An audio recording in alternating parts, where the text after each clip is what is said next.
আমরা তো প্রায় রেডি, আর কিছুক্ষণের মধ্যেই বেরিয়ে যাব। এখন সময় হয়েছে দুপুর 2:40, আর আমাদের ট্রেন আছে 4টের সময়। ভাবো এখনও আমরা ঘর থেকে বেরোতে পারলাম না। বাড়ি থেকে বেরোতে এখনও কিছুটা সময় লাগবে। এতক্ষণে যদি বেরিয়ে যেতে পারতাম হয়তো সেটাই ঠিক ছিল।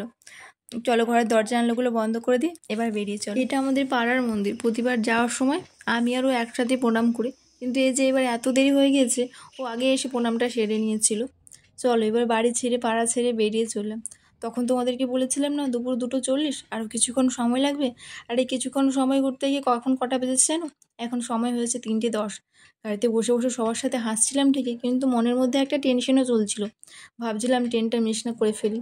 ভগবানকে একবার জানালাম জানো, যে ভগবান দেখো যেন ট্রেনটা মিস না করতে হয়, এত সমস্ত লাগেজ নিয়ে আবার যেন বাড়ি ফিরতে না। প্রতিবার এই রাস্তা দিয়ে যাতায়াত করি, কিন্তু কখনো চোখে পড়ে না এই যে এত বড় আম বাগানটা। এইবারও চোখে পড়তো না, পাশে বসে থাকা ভাগ্নি দেখালো, দেখো মাইমা কত বড় আম বাগান। অনেকটা ছিল, পুরোটা দেখাতে পারলাম না, কাল রাতে বৃষ্টি হয়েছিল, সেজন্য স্টেশনে জলও জমে গেছে। আর এখন না সত্যি বিভৎস গরম, বুঝলে।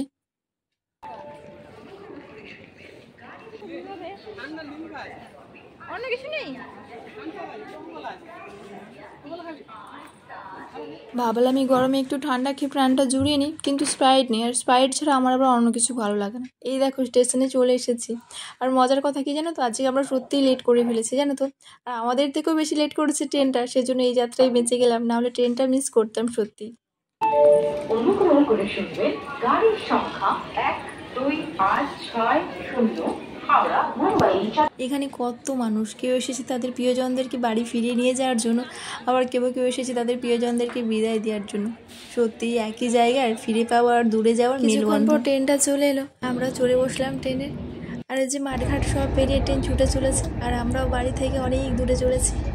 চলো আজ আমি আসি, তোমরা সবাই ভালো থেকো, আর আমার চ্যানেলটিকে সাবস্ক্রাইব করে দিও।